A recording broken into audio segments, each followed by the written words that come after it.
గంటలే రెండు రాష్ట్రాల నేతల భవితవ్యం తేలడానికి మరెంతో సమయం లేదు. మహారాష్ట్ర జార్ఖండ్ కౌంటింగ్ పై దేశవ్యాప్తంగా ఉత్కంఠ నెలకొంది. మరి ఈసారి రెండు రాష్ట్రాల పోరులో ఎగ్జిట్ పోల్స్ కరెక్ట్ అవుతాయా లేక తారుమారవనున్నాయా?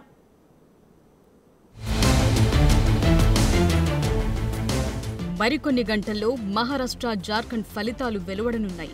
దీంతో రెండు రాష్ట్రాల్లో ఫలితాలపై ఉత్కంఠ నెలకొంది. ఇప్పటికే కౌంటింగ్ కు అన్ని ఏర్పాట్లు చేసింది ఈసీ.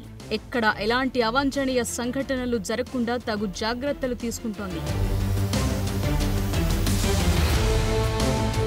మహారాష్ట్రలో 288 అసెంబ్లీ స్థానాలకు ఒకే విడతలో నవంబర్ 20న పోలింగ్ జరగ్గా ఫలితాలు రేపు శనివారం ప్రకటించనుంది ఈసీ.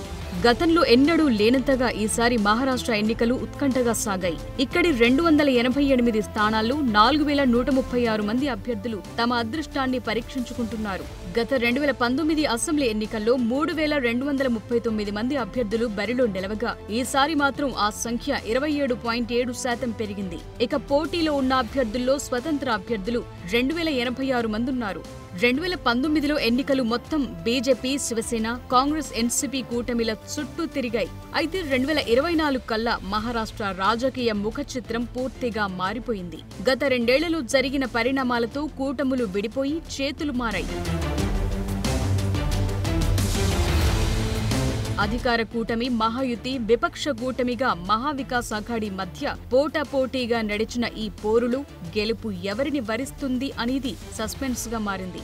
గెలుపుకు కావలసిన మ్యాజిక్ ఫిగర్ 145. అయితే ఈ ఎన్నికల్లో బీజేపీ నేతృత్వంలోని అధికార మహాయుతి కూటమి విజయం సాధిస్తుందని కొన్ని సర్వేలు అంచనా వేయగా మెజార్టీ పోల్స్ మాత్రం ఇరు వర్గాల మధ్య గట్టి పోటీ ఉండొచ్చని అభిప్రాయం వ్యక్తం చేశాయి.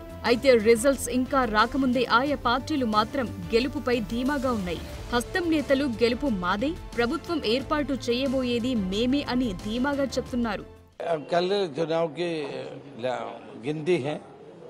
हमको विश्वास है कि महाविकास अघाड़ी की सरकार बनेगा, हमारे पूरा बहुमत मिल जाएगा.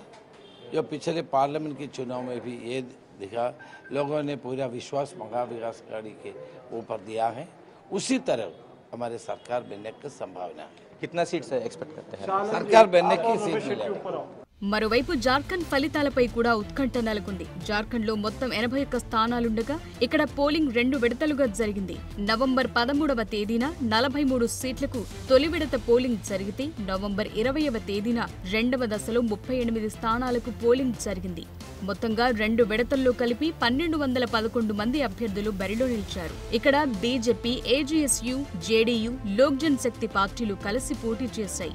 ఇక విపక్ష కూటమి తరపున జేఎంఎం, కాంగ్రెస్, ఆర్జేడీ, సిపిఐ కలిసి మరో కూటమిగా పోటీ చేశాయి.